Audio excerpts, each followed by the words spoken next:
Hello everyone, मैं Prince Sharma एक बार फिर स्वागत करता हूं आप सभी का आपके अपने YouTube channel easy English Prince sir में। लास्ट वीडियो हम लोगों ने प्रोनाउन के बारे में पढ़ा था और प्रोनाउन हमने ख़त्म कर दिए थे और हमने बताया था कि अगली क्लास में हम वर्ब के बारे में पढ़ेंगे। अच्छा, पिछली क्लास में हमने एक बात करी थी जिसमें हमने बोला था कि जो हमारी वीडियो का टाइमिंग है वो सुबह 8 से 9 या 7 से 8 रखी जाएगी। तो अब जो वीडियो आया करेगी वो 7:30 से 8 बजे के बीच में आया करेगी। इतनी बात चलिए। और जो वीडियो है वो प्रीमियर पर आया करेगी, जिससे आप लोग उसे सभी के सभी एक साथ देख सकें, है ना। तो 7:30 से 8:30 के बीच जो मैंने टाइमिंग फिक्स करी हुई है वो 7:45 रखी हुई है। अगर इससे पहले भी आ सकती है और इससे बाद भी, है ना। चलिए,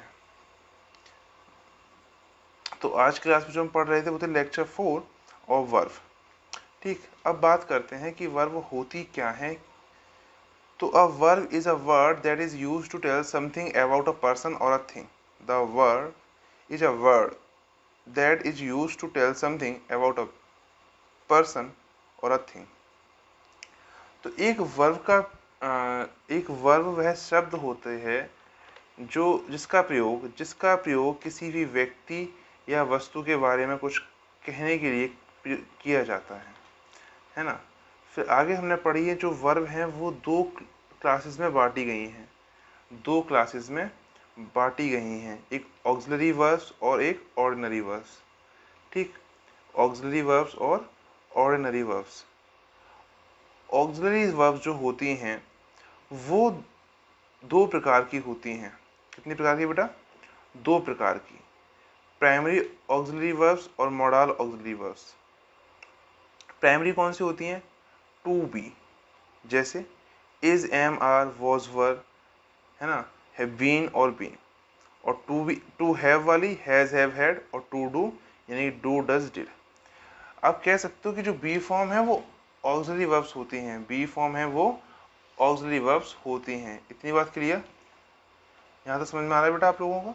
चलिए, अब बात करते हैं हम ऑर्डिनरी वर्ब्स की। ऑर्डिनरी वर्ब्स कौन सी होती हैं? जैसे वर्क है, प्ले है, राइट है, क्योंकि सारी वर्क है। इससे पहले हमने क्या कर दिया? टू का प्रयोग कर दिया। To work, to play, to write. अब हम बात करते हैं मॉडल ऑक्सिलरीज की। बेटा मॉडल ऑक्सिलरीज जो है वो भी वर्ब होती हैं, जैसे आपने पढ़ा है मॉडल वर्ब्स। तो मॉडल ऑक्सिलरीज और मॉडल वर्ब्स बिल्कुल सेम है। ये कौन सी होती हैं? विल, मस्ट, शुड, मे, है ना, माइट, कैन, कुड, ये सारी चीज़ें। तो इतनी बात समझ में आ रही होगी क्या क्या चीज़ें। जो ऑक्सिलरी वर्ब होती हैं ये दो पार्ट में बड़ी होती हैं, primary verbs, primary auxiliary verb और मॉडल ऑक्सिलरी वर्ब्स। मॉडल कौन सी होती हैं? Will, must, should, may, to be. और जो प्राइमरी होती हैं वो to be, to have, to do. To be को बी फॉर्म, टू हैव को हैव वाली फॉर्म, और टू डू को डू वाली। चलिए, इतनी बात क्लियर होती हैं? यहाँ तक कोई डाउट नहीं? चलिए आगे बढ़ते हैं। अच्छा, आगे जो बढ़ने से पहले मेरा एक क्वेश्चन है जो आगे हम पढ़ेंगे कि जो ये जेरंड होते हैं और जो ये पार्टिसिपल होते हैं, इन दोनों में क्या अंतर होता है और ये किस प्रकार काम करते हैं। ठीक, अगर आपको इसका आंसर पता है तो प्लीज़ कमेंट बॉक्स में ज़रूर बताइएगा, है ना। और अगर नहीं पता है तो हम आगे वीडियो में जानेंगे। लेकिन वीडियो जो आंसर है वो थोड़ा रियल होना चाहिए, मतलब आपका अपना होना चाहिए। ऐसा नहीं है कि आपने वीडियो देखी उसको देख के आंसर दे दिया। ठीक, इस चीज़ का ध्यान है। चलिए, अब हम बात पढ़ते हैं आगे। अब हम बात करते हैं काइंड्स ऑफ वर्ब कि जो वर्ब हैं उनके कितने प्रकार होते हैं। ठीक, जो वर्ब हैं उनके कितने प्रकार होते हैं। तो there are two kinds of verb. There are two kinds of verb. First is finite verb and the second one is non finite verb. ठीक, फाइनाइट वर्ब क्या होती हैं? Finite verb has a subject of its own and is limited by the person and the number of the subject. देखो, जो लिखा है वो लिखा है, इंग्लिश में इतना नहीं समझ में आ रहा तो इसी शब्दों में समझते हैं। इसी शब्द क्या होते हैं बेटा? वे वर्ब जिनसे हमें बाकी के टेंस का पता चलता है, या वे वर्ब जिनसे हमें टेंस के जिससे हमें टेंस के कर्ता का नंबर पता चलता है, जिससे हमें टेंस के कर्ता का नंबर पता चलता है। वे वर्ब कौन सी होती है बेटा? Finite verb. वे कौन कौन सी होती हैं? Finite verb. For example you play chess, you play chess. इसमें भी देखो बेटा, प्ले से हमें मालूम पड़ रहा है कि जो यू है वो प्लूरल है, ठीक, यू है जो वो प्लूरल है, और जो प्ले से ही मालूम पड़ रहा है कि टेंस कौन सा है? Present, present indefinite, present indefinite. ठीक है, इतनी बात क्लियर। लेकिन अगर मान लो किसी भी वाक्य के अंदर हेल्पिंग वर्ब और मेन वर्ब का प्रयोग किया जाता है, हेल्पिंग वर्ब और मेन वर्ब का प्रयोग किया जाता है, तो उस कंडीशन में हेल्पिंग वर्ब के बाद आने वाली वर्ब को फाइनाइट वर्ब माना जाता है। ठीक, जैसे जैसे अगली में देख रहे हैं हम, जैसे यहाँ देखिए बेटा, she is playing tennis, she is playing tennis. यहाँ पर बेटा प्लेइंग जो है ये हमारी फाइनाइट वर्ब है। इतनी बात क्लियर होती है यहाँ तक? कोई डाउट? नहीं डाउट? चलिए, अगर कोई, हाँ, अगर आपको कोई डाउट हो ना तो आपको नीचे मैंने बहुत सारी लिंक्स दे रखी हैं डिस्क्रिप्शन में, जैसे इंस्टाग्राम की, टेलीग्राम की, व्हाट्सएप की, है ना, फेसबुक की, मेरे पर्सनल टेलीग्राम की। तो आप वहाँ पर जाके हमें मैसेज कर सकते हो, कमेंट बॉक्स है आपके पास, कमेंट बॉक्स में मैसेज करते हो, है ना। अच्छा, जैसे कि कुछ दिन पहले भी मेरे पास बच्चे का मैसेज आया था कि सर आप बीए सेकेंड ईयर का बता दीजिए, कैसे तैयारी करें, क्या तैयारी करें, वीडियो बना दीजिए। तो हो सकता है बेटा इसके बाद जो वीडियो आए वो अगली बीए की आए, तो थोड़ा वेट कर सकते हैं आप अगली वीडियो के लिए, है ना। चलिए, और हो सकता है कि एक दिन में 2 वीडियो आ जाए, बीए की भी आ जाए, और ये एयरफोर्स की हमारी जो कंटिन्यू बैच सीरीज़ चल रही है वो सीरीज़ चलती रहे, या फिर पहले हम इसका बेसिक कंप्लीट करें उसके बाद हम उधर जाएं। ठीक, और हो सकता है कि जो बेसिक के बाद जो सीरीज़ आए, सीरीज़ क्या है, वो एक लेक्चर आएगा शायद 10th के फर्स्ट चैप्टर का आ जाए, लेटर टू गॉड का, क्योंकि जो बच्चे हैं उनकी भी एग्ज़ाम की तैयारी, जो सेकंड फर्स्ट टर्म वाले एग्ज़ाम की तैयारी होना शुरू होने लग गई है। तो हो सकता है कि पहला जो लेक्चर आए इसके बाद, बेसिक के बाद, वो 10th क्लास के बच्चों का आए। तो आप इस चैनल को 10th क्लास तक के बच्चों तक पहुँचाएँ, शेयर करवाएँ और सब्सक्राइब करवाएँ। ये चैनल उनको बहुत ज़्यादा हेल्प करेगा, है ना। चलिए, आगे बढ़ते हैं नॉन फाइनाइट वर्ब का। चलिए, non finite verb are not limited by the person and the number of any subject, they are use without mentioning any subject. देखो, नॉर्मल सी बात है, फाइनाइट वर्ब ने क्या पढ़ा था कि जो फाइनाइट वर्ब होती हैं वो किसी सब्जेक्ट के लिए, है ना, मतलब इनके लिए सब्जेक्ट आता है, ये सब्जेक्ट के बाद ही आती हैं जो फाइनाइट वर्ब होती हैं, और ये सब्जेक्ट का नंबर बताती हैं कैसा है और टेंस बताती हैं। लेकिन फाइनाइट वर्ब का प्रयोग इन सब के लिए बिल्कुल नहीं होता। ठीक, इन सब के लिए बिल्कुल नहीं होता। अब जो फाइनाइट वर्ब हैं वो कितने प्रकार की होती हैं? वो 3 प्रकार की होती हैं, नॉन फाइनाइट, जेरंड और पार्टिसिपल। तीनों को याद रखना। अच्छा, एक बात याद रख देना क्लियर, कि जो जेरंड है जेरंड है उसका जीरंड प्रोनाउंसिएशन नहीं होता, उसको जेरंड पढ़ते हैं और जेरंड ही बोलते हैं। इतनी बात क्लियर हो रही है बेटा आप सभी को? जेरंड होता है। ऐसे ही जो हमारा पीछे हमने पढ़ा है ना मॉडल्स वर्ब, इसका मॉडल वर्ब नहीं होता, मॉडल वर्ब होता है, मॉडल। क्योंकि जो मॉडल होती है वो मॉडलिंग करती हैं, मॉडल वर्ब्स होती हैं हमारी। इतनी बात क्लियर है? चलिए, प्रोनाउंसिएशन पर बिल्कुल ध्यान रखना है आपका अपना। हो सकता है कि मुझे भी इतना एक आध मिस्टेक हो जाए प्रोनाउंसिएशन में, क्योंकि प्रोनाउंसिएशन सभी का इतना अच्छा नहीं होता, तो एक आध मिस्टेक हो सकते हैं थोड़ी बहुत। चलिए, अब हम बात करते हैं बेटा इनके एग्जाम्पल्स की। इन्फिनेटिव, जेरंड और पार्टिसिपल में कैसे यूज़ करते हैं, क्या यूजेस होते हैं, या फिर इनके जो पार्ट्स हैं हम वो आगे पढ़ेंगे। फिलहाल के लिए हम इनके बारे में थोड़ा बेसिक जानते हैं और हम आगे बढ़ेंगे। तो जैसे इन्फिनेटिव को 2+v1 बोलते हैं, 2+v1। केवल ये 2+v1 नहीं होते, इसके अलावा भी और होती हैं इन्फिनेटिव। 2+v1 के अलावा भी बहुत सारे इन्फिनेटिव होते हैं। टोटल आप शायद 8 या 7 इन्फिनेटिव पढ़े हैं हमसे। ठीक, और वो पढ़ेंगे जब नॉन फाइनाइट वर्ब पढ़ेंगे तब, जब नॉन फाइनाइट वर्ब पढ़ेंगे तब। चलिए, अब आगे बात करते हैं जेरंड की। तो वेटिंग फॉर यहाँ पर जेरंड है, और आगे बढ़ते हैं। यहाँ हम बात करते हैं बेटा रिसाइटिंग की। तो जो ये रिसाइटिंग है ये यहाँ पे हमारा एडजेक्टिव है, सॉरी पार्टिसिपल है। एडजेक्टिव तो है पर पार्टिसिपल है। ठीक, चलिए अब हम बात करते हैं कि जेरंड है। क्वेश्चन तो ये है ना, वैसे यहाँ पे जो क्वेश्चन मेरे दिमाग में आया वो ये आया कि जो बेटा वेट, वेटिंग और रिसाइटिंग, ये दोनों में ही आईएनजी का प्रयोग किया गया है, यहाँ पर भी, यहाँ पर भी और यहाँ पर भी। बेटा तो क्वेश्चन ये है कि दोनों आईएनजी टाइप की हैं, दोनों देखने में सिमिलर हैं, तो ये ऊपर वाली जेरंड कैसे हुई और नीचे वाली पार्टिसिपल कैसे हुई? ऊपर वाली जेरंड कैसे हुई और नीचे वाली पार्टिसिपल कैसे हुई? अब उसका आंसर देखते हैं कि ऊपर वाली पार्टिसिपल और नीचे वाली जेरंड कैसे हुई, दोनों में डिफरेंसेस क्या है। क्वेश्चन मेरा यही था, अगर किसी को पता चल गया कमेंट कर दिया हो तो देख लेना बेटा आपका आंसर सही है कि गलत, और सही हो तो बता देना कि सर मेरा आंसर सही गया था। ठीक है, चलिए एक छोटी सी टेबल है ये, इसको देखते हैं। जो बेटा हमारे जेरंड होते हैं ये पहली बात होती है वर्बल नाउन। क्या होते हैं ये? Verbal noun. और जो पार्टिसिपल होते हैं ये वर्बल एडजेक्टिव। अब समझते हैं वर्बल नाउन और वर्बल एडजेक्टिव क्या होते हैं। वो नाउन जो वर्ब से मिलकर बने, वो नाउन जो वर्ब से मिलकर बने। जैसे स्मोक था तो हमने क्या लगाया, स्मोक में आईएनजी। यहाँ देखो स्मोक में आईएनजी लगा दिया गया तो ये नाउन बन गया। इधर हमने सी में आईएनजी लगा दिया तो ये एडजेक्टिव बन गया। तो वे वर्ब, वे नाउन जो वर्ब से मिलकर बने, वे नाउन जो वर्ब से मिलकर बने, उन्हें हम वर्बल नाउन बोलते हैं, वर्बल नाउन बोलते हैं, या फिर जेरंड बोलते हैं, या फिर जेरंड बोलते हैं। ऐसे ही वो एडजेक्टिव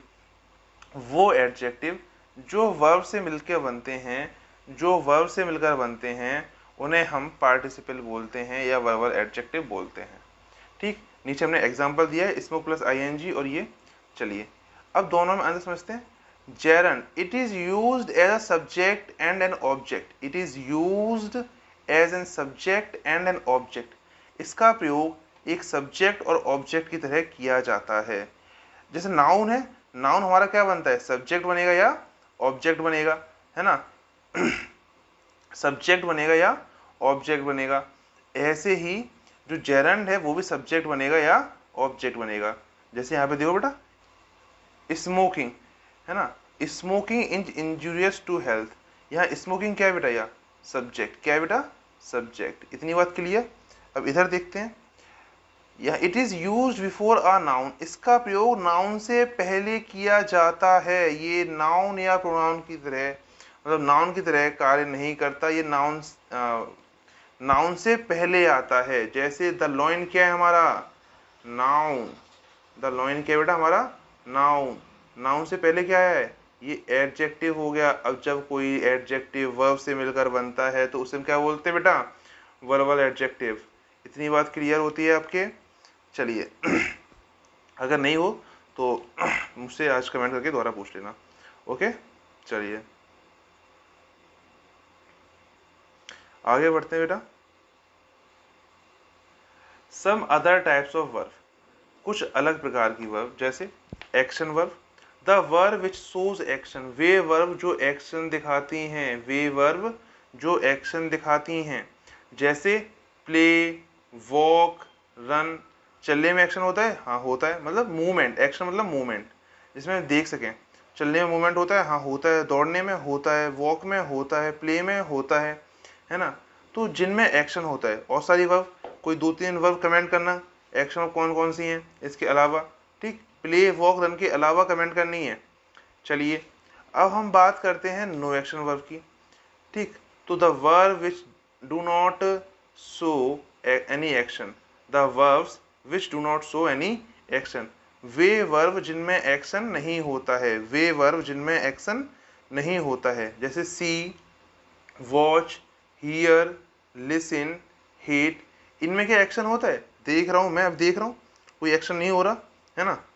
वॉच कर रहा हूँ, कोई एक्शन नहीं हो रहा। हियर कर रहा हूँ, कोई एक्शन नहीं हो रहा, है ना। लिसन कर रहा हूँ, हेट कर रहा हूँ, कोई एक्शन नहीं हो रहा इनमें। तो जिन वर्ब में एक्शन नहीं होता उन्हें हम क्या बोलते हैं बेटा, नो एक्शन वर्ब। क्या बोलते हैं बेटा, नो एक्शन वर्ब। इतनी बात क्लियर। जैसे कि मैंने एक्शन वर्ब के लिए बोला है, ऐसे ही नो एक्शन वर्ब, ऐसे ही ट्रांजिटिव वर्ब। इन सभी वर्ब की आंसर कमेंट में होना चाहिए कि सर ये ट्रांजिटिव वर्ब मैंने अलग से लिखी है, ये एक्शन वर्ब मैंने अलग से लिखी है। ठीक, इन वर्ब के अलावा जो एक्शन वर्ब बनेंगी या जो नो एक्शन वर्ब बनेंगी उन्हें कमेंट बॉक्स में हमें बताना है।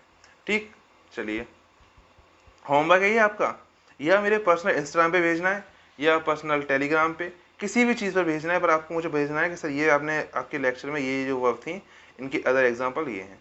ठीक, चलिए कहीं ना कहीं मुझे भेजना ज़रूर है। अब आगे बढ़ते हैं हम बेटा ट्रांजिटिव वर्ब पे। ट्रांजिटिव वर्ब कौन सी होती हैं, तो ट्रांजिटिव वर्ब वे वर्ब होती हैं, ट्रांजिटिव वर्ब वे वर्ब होती हैं जो अपने बाद ऑब्जेक्ट लेती हैं। इन्हें हम हिंदी में बोलते हैं सक्रमक क्रियाएं। क्या बोलते हैं बेटा, सक्रमक क्रियाएं। जैसे गेव है, ईट है, गिफ्ट है, एक्सेट्रा। जैसे I play cricket, I play cricket, तो प्ले ने एक ऑब्जेक्ट लिया है अपने बाद बेटा क्रिकेट, है ना। प्ले ने अपने बाद एक ऑब्जेक्ट लिया है क्रिकेट, तो ये प्ले जो होगी कौन सी वर्ब होगी हमारी, ट्रांजिटिव वर्ब। ठीक, अब हम बात करते हैं जो ट्रांजिटिव वर्ब होती हैं वो दो प्रकार की होती हैं। कितने प्रकार की होती हैं बेटा, दो प्रकार की, मोनो ट्रांजिटिव वर्ब और ditransitive verb. Monotransitive verb और ditransitive verb. Monotransitive verb वे वर्ब होती हैं, मोनो ट्रांजिटिव वर्ब वे वर्ब होती हैं जो अपने बाद एक ऑब्जेक्ट लेती हैं, जो अपने बाद एक ऑब्जेक्ट लेती हैं। जैसे यहाँ देखो आई प्ले क्रिकेट में जो प्ले ने एक ऑब्जेक्ट लिया है और किल्ड ने एक ऑब्जेक्ट लिया है रावण, तो ये किल्ड और प्ले, किल्ड और प्ले ये दोनों कैसी वर्ब हो गई बेटा, मोनो ट्रांजिटिव। कैसी वर्ब हो गई, मोनो ट्रांजिटिव। इतनी बात क्लियर कि जो मोनो ट्रांजिटिव होती हैं वो अपने बाद एक ऑब्जेक्ट लेती हैं। अब बात करते हैं डाई ट्रांजिटिव की। तो the verb which take two objects, di मतलब दो, तो वे वर्ब जो अपने बाद दो ऑब्जेक्ट लेती हैं, वे वर्ब जो अपने बाद दो ऑब्जेक्ट लेती हैं उन्हें हम क्या बोलते हैं बेटा, डाई ट्रांजिटिव वर्ब। उन्हें हम क्या बोलते हैं बेटा, डाई ट्रांजिटिव वर्ब। इतनी बात क्लियर। चलिए आगे बात करते हैं बेटा हम। जैसे I gave you a pen, I gave you a pen, तो यहाँ इसने दो ऑब्जेक्ट लिए हैं, पहला यू और दूसरा पेन, पहला यू और दूसरा पेन, तो ये कैसी वर्ब हो गई, डाई ट्रांजिटिव वर्ब। ऐसे एग्जांपल कमेंट बॉक्स में आने चाहिए नीचे, समझ में आ रहा है। चलिए अब हम बात करते हैं बेटा इनट्रांजिटिव वर्ब की। किसकी बात करते हैं, इनट्रांजिटिव वर्ब की। इनट्रांजिटिव वर्ब कौन सी वर्ब होती है, the verb which does not take object, वे वर्ब जो अपने बाद ऑब्जेक्ट नहीं लेती, वे वर्ब जो अपने बाद ऑब्जेक्ट नहीं लेती। जैसे स्विम है, यहाँ पर स्विम, स्विम ने अपने बाद ऑब्जेक्ट लिया है, नहीं लिया, है ना। अब आप ये कहो कि सर ये लिया तो है द रिवर, ये ऑब्जेक्ट ही तो है बेटा। तो जब हम आगे प्रपोजिशन पढ़ेंगे बेसिक क्लास के प्रपोजिशन, तो हम उससे मालूम पढ़ेंगे कि जो प्रपोजिशन के बाद जो नाउन या प्रोनाउन आता है, क्या आता है बेटा, नाउन या प्रोनाउन, वो ऑब्जेक्ट होता है, ऑब्जेक्ट होता है और ऑब्जेक्टिव केस में ही आता है। तो बेटा जो इन है ना, ये प्रिपोजिशन है हमारी, है ना। इन क्या है हमारी, प्रिपोजिशन। ठीक, इतनी बात क्लियर हो रही है। इन क्या है हमारी, प्रिपोजिशन। और प्रिपोजिशन के बाद क्या आता है, नाउन या प्रोनाउन। कौन सा आता है, ऑब्जेक्टिव केस में, तो रिवर क्या हो गया, ऑब्जेक्ट। ये ऑब्जेक्ट तो है, पर किसका ऑब्जेक्ट है, ये जो ऑब्जेक्ट है वो प्रिपोजिशन का ऑब्जेक्ट है, प्रिपोजिशन का ऑब्जेक्ट है, ना कि स्विम का। इतनी बात क्लियर हो रही है आपके, इतनी बात समझ में आ रही है। चलिए तो अगर अब आज से क्या क्लियर करना कि अगर वर्ब के बाद डायरेक्ट ऑब्जेक्ट, जैसे यू गेव का जैसे यू आया, तो ये ऑब्जेक्ट है वर्ब का, लेकिन अगर प्रपोजिशन लगा के आता है तो प्रपोजिशन का ऑब्जेक्ट होगा, ना कि वर्ब का। इतनी बात क्लियर है ना। चलिए वॉलेंटरी वर्ब की बात करते हैं बेटा, वॉलेंटरी वर्ब की बात करते हैं। तो the verb which is in your control, वो वर्ब जो आपके नियंत्रण में होती हैं, वह वर्ब जो आपके नियंत्रण में होती हैं उन्हें हम क्या बोलते हैं बेटा? Voluntary verb, voluntary verb. जैसे बेटा आपने मुझसे बोला कि सर आप रुक जाओ, मैं रुक गया, है ना, तो रन। चल रहा था, मैं रुक गया, तो इसमें नियंत्रण है मेरा। आपने कहा सर चलो, चलना शुरू हो गया। आपने कहा दौड़ो, दौड़ना शुरू हो गया। आपने कहा खेलो, खेलना शुरू हो गया। आपने कहा मत खेलो, रुक गया। तो जिन पर हमारा नियंत्रण होता है, जो आप जिस काम को आप रोक सकते हैं, चालू कर सकते हैं, वो होता है आपका बेटा वॉलेंट्री वर्ब। लेकिन जिन चीज़ों पर हमारा नियंत्रण नहीं होता, जिन चीज़ों पर हमारा नियंत्रण नहीं होता, उन्हें क्या बोलते हैं बेटा? Involuntary verb. क्या बोलते हैं? Involuntary verb. जैसे फील है, लव है, स्मेल है। क्या फील पे कंट्रोल होता है? नहीं होता। लव पे नहीं होता। स्मेल पे, अगर कोई चीज़ महक रही है वो महकेगी, अगर कोई चीज़ महक रही है तो वो महकेगी, खुशबू दे रही है तो देगी। आप कंट्रोल नहीं कर पाएंगे ना। समझ में आ रहा है? चलिए अब हम बात करते हैं कि हमने ये इतनी सारी वर्ब पढ़ी क्यों, है ना। कौन कौन सी?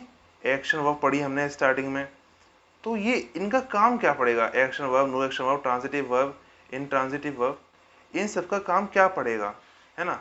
तो अब ये देखते हैं। जैसे एक्शन वर्ब है बेटा, एक्शन वर्ब, तो इसे हम पढ़ेंगे एडवर्ब में, ये हमारी एडवर्ब में हेल्प करेगी। नो एक्शन वर्ब किस में करेगी बेटा? एडजेक्टिव में हेल्प करेगी।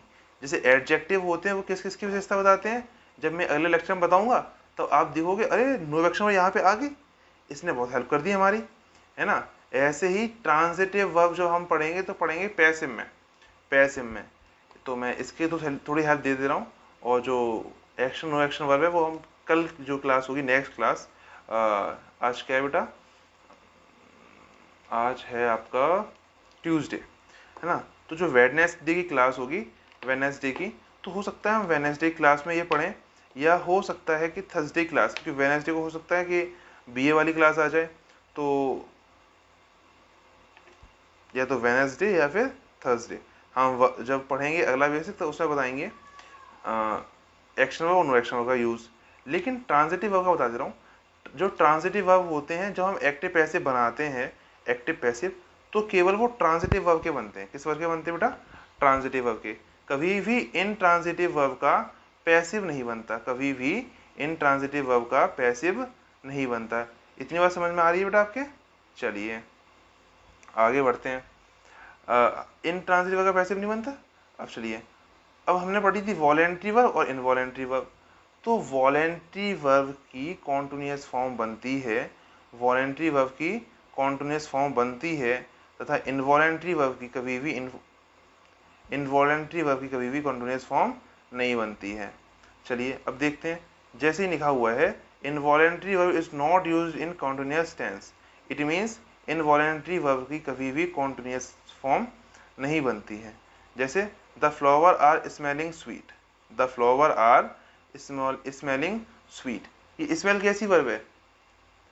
स्मेल कैसी वर्ब है बेटा? Involuntary verb, involuntary verb. अब जब इनवॉलेंट्री वर्ब है तो इसकी कॉन्टिन्यूअस फॉर्म नहीं बननी चाहिए थी, तो ये गलत तो है, ये तो हमें मालूम पड़ गया। अब सही कैसे बनेगा ये देखते हैं। तो जब इनवॉलेंट्री वर्ब का प्रयोग कॉन्टिन्यूअस टेंस में किया जाए, जब इनवॉलेंट्री वर्ब का प्रयोग कॉन्टिन्यूअस टेंस में किया जाए, तो ये अपने से पहले वाले टेंस में, जैसे कॉन्टिन्यूअस प्रेजेंट कॉन्टिन्यूअस बनना है, जैसे ऊपर वाला टेंस कौन सा है? Present continuous. तो इससे पहले क्या आता है? Present indefinite. तो उससे एक स्टेप पीछे वाले टेंस से बनती हैं। इतनी बात समझ में आ रही है? अगर ये प्रेजेंट कॉन्टिन्यूअस से बनाया जा रहा है तो इसे किसे बनाएंगे? प्रेजेंट इंडेफिनिट में। तो जैसे नीचे हमने किया है द फ्लावर्स स्मेल स्वीट, है ना, द फ्लावर्स स्मेल स्वीट। इतनी बात समझ में आ गई? तो कौन सी वर्ब का कॉन्टिन्यूअस टेंस बनता है? तो वो है आपकी वॉलेंट्री वर्ब। कौन से का नहीं बनता? तो इनवॉलेंट्री वर्ब। ठीक, इतनी बात क्लियर। चलिए अब पता है ये जो वीडियो मैं शूट कर रहा हूँ शायद ये सेकंड टाइम है। इससे पहले मैंने सुबह की थी, तो सुबह वाली वीडियो में एक साउंड प्रॉब्लम आ रही थी।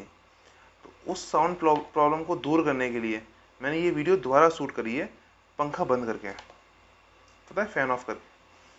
तो मैं हो सकता है अगर मैंने देखा तो इस वीडियो के बाद में, मतलब यहाँ पे लास्ट में अभी मैं क्लिप ऐड कर दूंगा उस वाली वीडियो की, है ना, जो खिर की आवाज़ आ रही थी ना, उसमें बहुत ज़्यादा आवाज़ आ रही थी, तो वो वाली वीडियो मैं यहाँ पे चाहे अगर हो सका तो अटैच कर दूंगा, है ना।